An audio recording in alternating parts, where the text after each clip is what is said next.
Hello again, YouTube. Jake here with more Reading Too Much Into Things. Before we jump in, I feel some background is needed. During the runs of Kamen Rider Gaim and Resha Sentai Tokyugers, a day after the premiere of the movie Heisei Rider vs. Showa Rider Kamen Rider Taisen, featuring Super Sentai, there was a 1-hour special crossover. Resha Sentai Tokyugers vs. Kamen Rider Gaim, Spring Vacation Combining Special. While it was not the first time Super Sentai and Kamen Rider had crossed over, that would be Kamen Rider Decade's Shinkenger World arc, this was the first time that the crossover was presented on a single day, back to back as one show. Why did they decide to do this? My best guess would be as a promotional episode to advertise the Heisei vs. Showa movie. While I really like Kamen Rider Gaim, it did have a slight overabundance of promotional episodes, including a 2-parter for the live-action Kikaider reboot. Yeah, we'll get more into that likely in the future. As for the special itself, it wasn't horrible. It created interesting story dynamics as well as had some good jokes, but there was no reason for it. And even less for it to become a trend, which is what has happened and what we find ourselves watching today. Let's start with part 1 of this crossover, Jyuoh episode 7, Ghost Deta! A ghost appears. Oh, this is gonna be a long day. Our episode actually starts in space with the Death Aliens. Bulbhead has found that Cubehead is cheating. He explains to Growth Lady, so he's setting up a plan of his own. Back at Mario's, Tusk is upset that Amu left all her chores for him to do. Which he does because that's just the way he is. Tusk tries to complain when she returns, but is silenced by Bread to the Face. When he tries again, Amu has a whole conversation herself, reminding us that she's not the airhead of the group, but very set on her own pace. And with that, she's off again, this time to study human fashion, much to Tusk's annoyance, who follows after, leaving the others with all the chores. Back in space, seriously, is that whole thing his leg? I hear like footsteps, so are there feet at the bottom or something? While clothing shopping, Amu senses an attack and runs into Tusk, so they head off. Back at Mario's, everyone points out how Tusk leaving was shunting the chores to everyone else without thinking. And amazingly, Mario's in a normal outfit for once.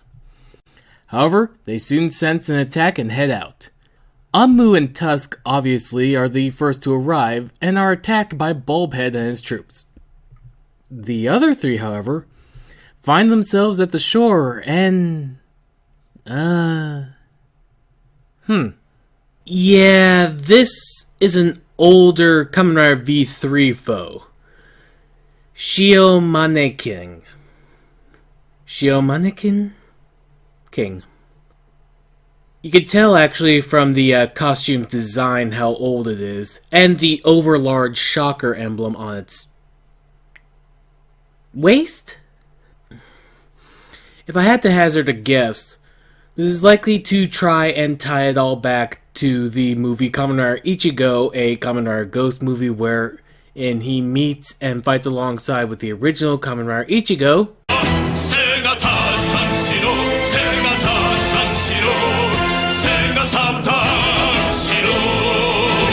and new redesigned suit that at the time of this episode was not all the way back and actually was fresh in the theater, so I don't know why I said tie it all back too. Anywho, let's get back to the show.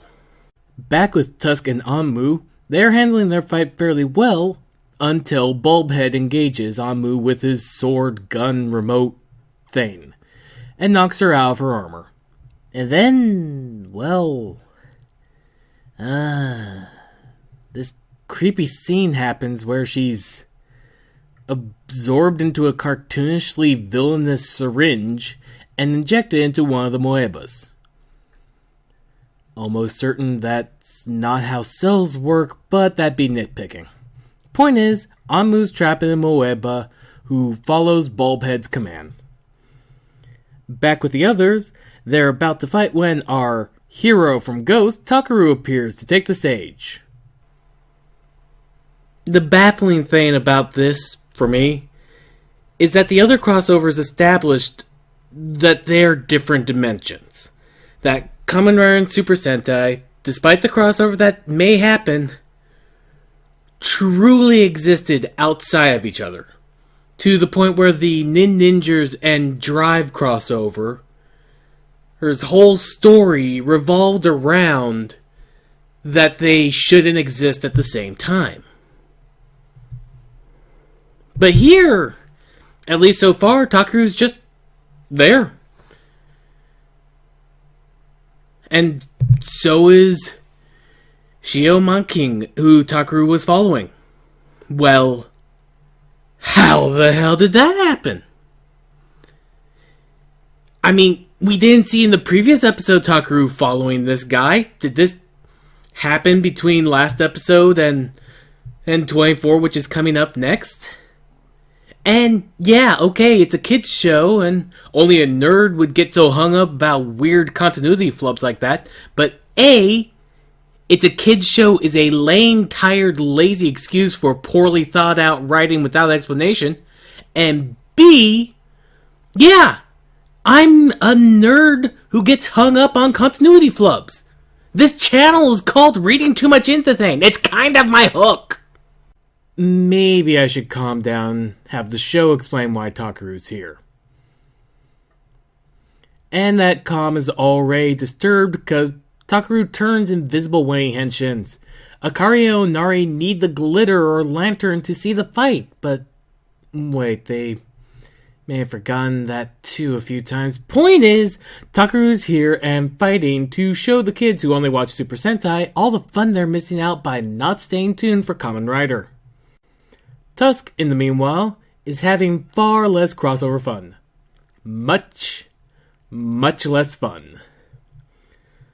So before he's absorbed as well, Tusk escapes in a flurry of blaster fire. I do wonder, though, how they... Oh, he's not that far off, really. Bulbhead gives his warning. If the rest aren't there in 10 minutes, he'll kill Anmu. 僕は君を必ず助ける。だって僕は君のことを。To do the chores! Crap, that's gonna be the punchline, isn't it? Back with the crossover team, after much enemy beating, Yamato gorillas up and Takaru pulls out the overkill icon. So does he just automatically have access to Necron's icon whenever he wishes? Anywho, the two easily destroy him with how much pure force is behind them. And yet, despite it not having a coin slot, the enemies just force the coin into his body anyways. Ew. And we get the Jyuoh Wild Gatai with Shark and Lion this time around. And with barely any effort, they destroy the giant shocker monster, never meant to be giant.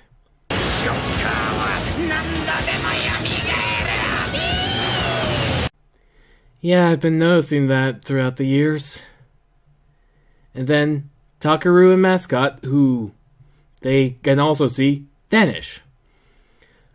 Only for them to remember, oh right, the rest of the team. Tusk gets pissy at them, but I'm left wondering. The device, the Mark of Kings, is a cell phone.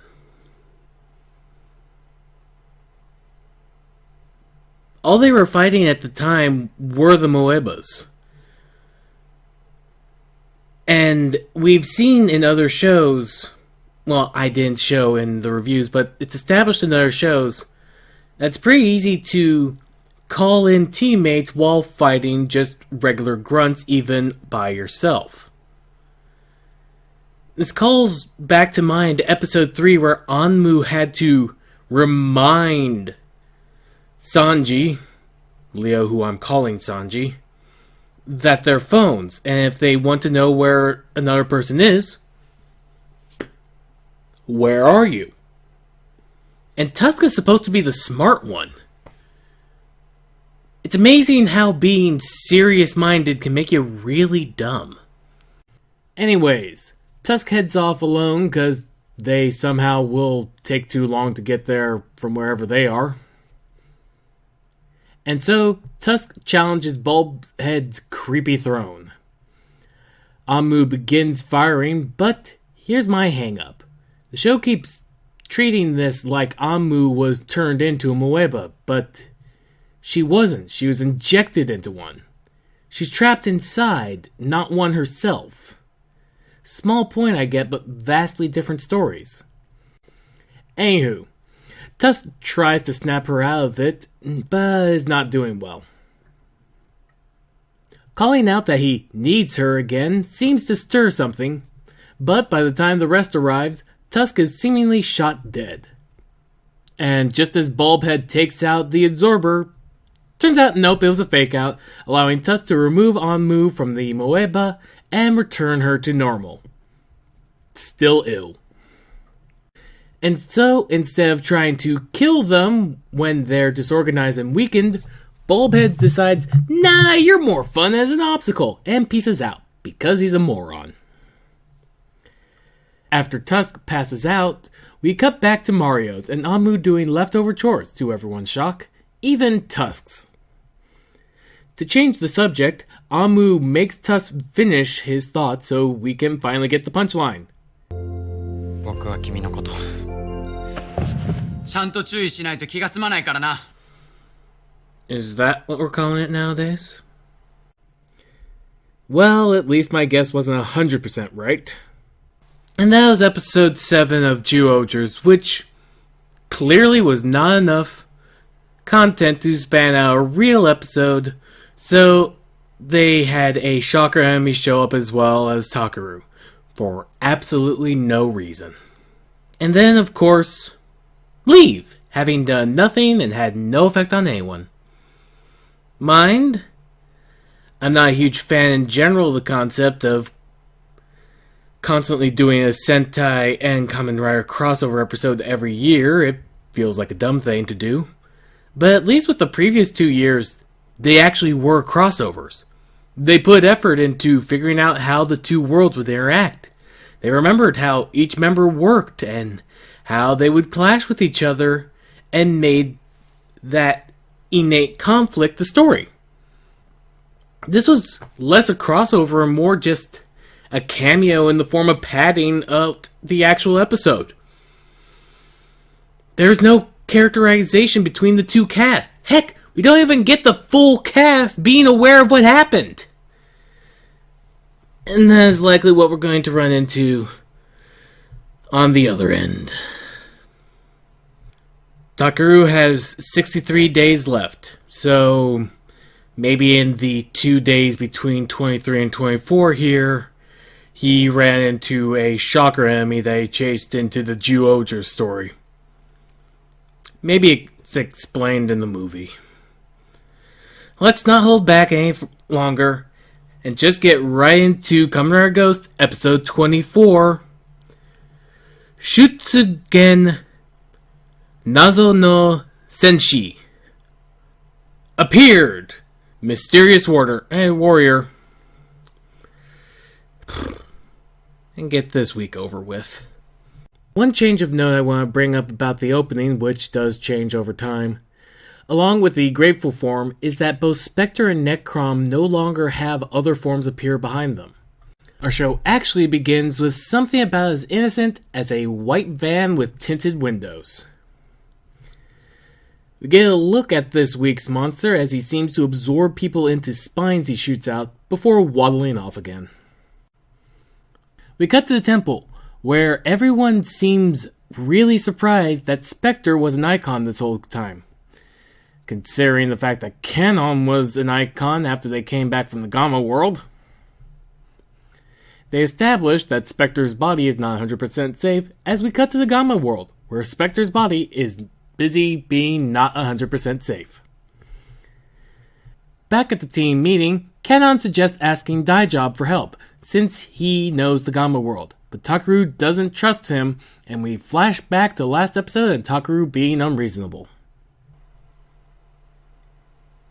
In a normal show, this would be a sign of why a character doesn't trust someone he has just said he doesn't trust. Like a betrayal of trust given in the past, or a sign of their true intentions. Now, granted, Takaru does not know that Daijob was betrayed by his brother.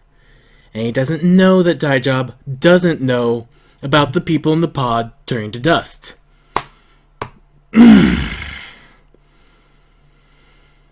But his own given evidence for not trusting the man that his best friend risked his life to save is, no, but this person who I had been fighting against for so long didn't instantly do what I told him to.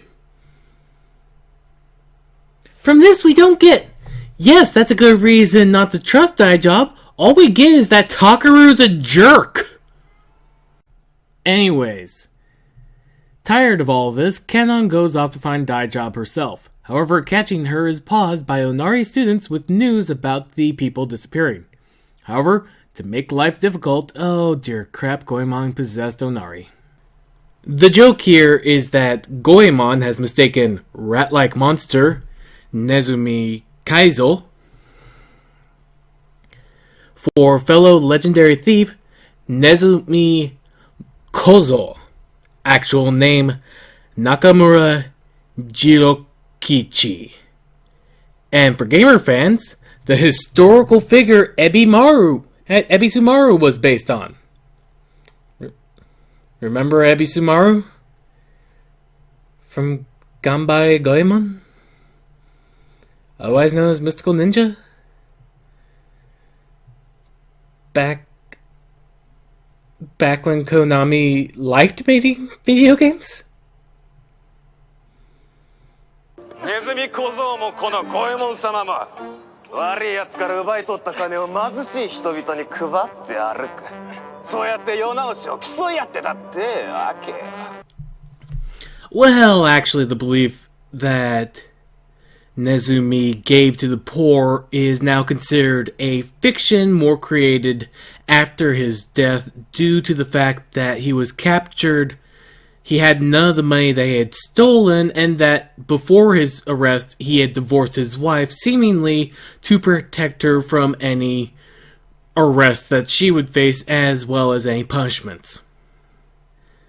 As for Goemon, again, there's little to no historical content actually kept about him, so it's hard to keep it together and keep it going in one direction on what he did or not. I'm not even past the 6-minute mark on this episode. However, Akari pulls them back to the current problem, namely no one noticing the very obvious little princess house moving on its own. Save for Goemon. And it's another shocker monster, specifically a porcupine from the Zekross special. Takaru recognizes what shocker is, and Goemon says he'll take care of it by giving Takaru back his icon. What a champ. So yeah, amazingly, out of all the things they do remember continuity-wise, it's the weapons being destroyed. But it's a moot point since they can just be remade. How? Why? Because! We cut to Daijob being hunted by Gruntmas. It seems I gave him too much credit since he thinks it was all a misunderstanding, not his brother trying to kill him. We cut to the Gamma world and Two Feathers wanting Edith to tell him about Papa Gamma's prayer room. According to Edith, it contains the power that created the world now, but that for some time it has not answered Papa Gamma's prayers. 詳しいことは大抵に直接お伺いしてみてはいかがでしょうか。父上は死んだ。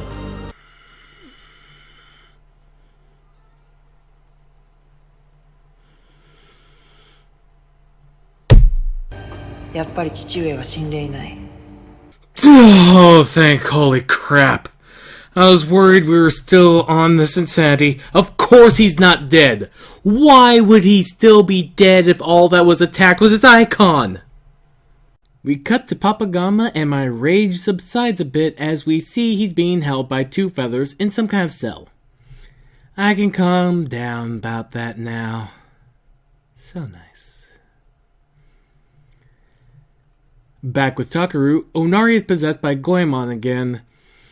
Mostly so he can say he never understands Onari talking to him.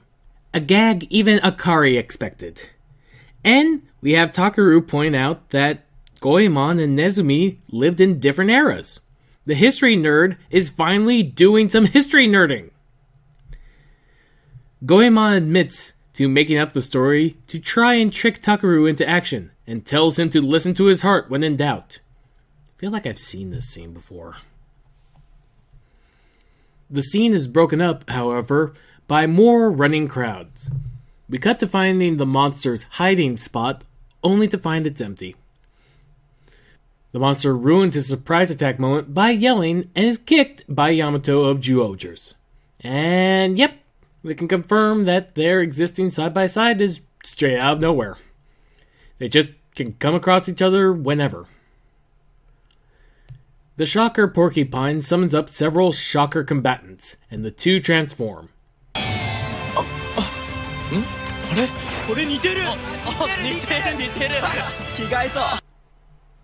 Alright. That gets a smile from me.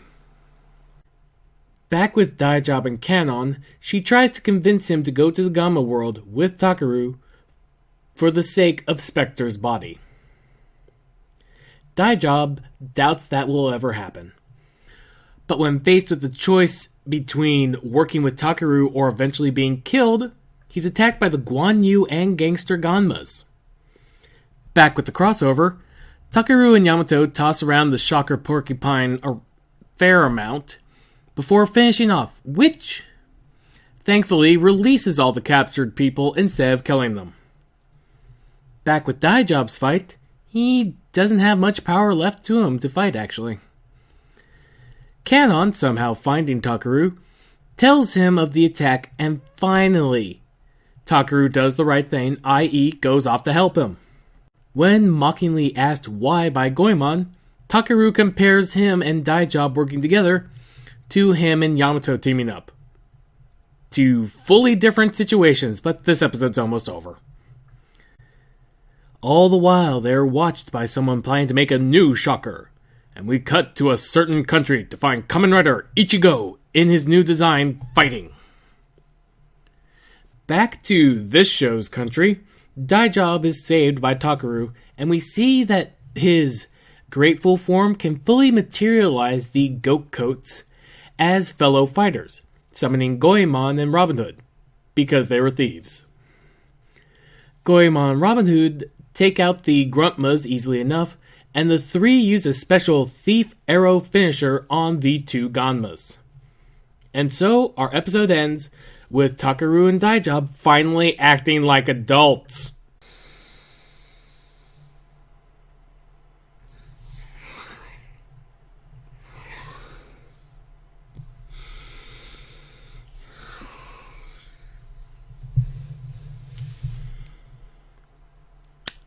Alright. Fair's fair. There's some rather nice touches in this episode. I like the concept of Takaru being able to summon the other icons as ads for his fight. I like that they finally addressed the fact that, after being attacked, Papa Gamma would just wake up in his body in his pod like Job did. But too little, too late. And the same can be said for Takeru's strange growth in these last couple of episodes. And of course, there's the issue with these two episodes being crossovers with each other. Again, just like the Jyuoh's episode, this is not so much a crossover as cameo padding. This is less like the previous 2 years' crossover episodes, where there were actually episodes and stories revolving around the characters crossing over, and more that thing you'd see in the recent Kamen Rider movies or Super Sentai crossovers, where you get a quick glimpse of next year's model. No real context to them, just the design. Most of the time, they haven't even gotten their final poses down right.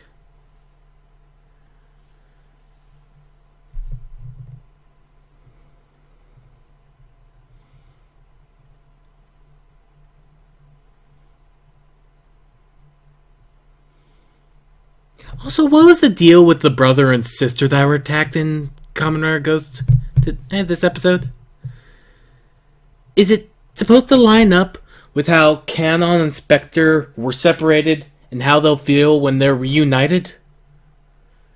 Or are they important suit actors or voiceovers that I won't recognize because I don't know their faces and their voices were very, very not specific?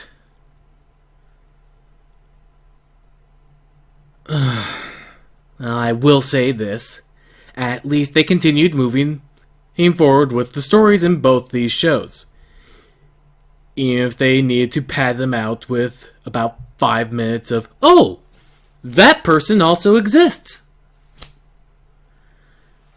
Thank you again for sitting through yet another review of mine. And please come back again next week for more Reading Too Much Into Things.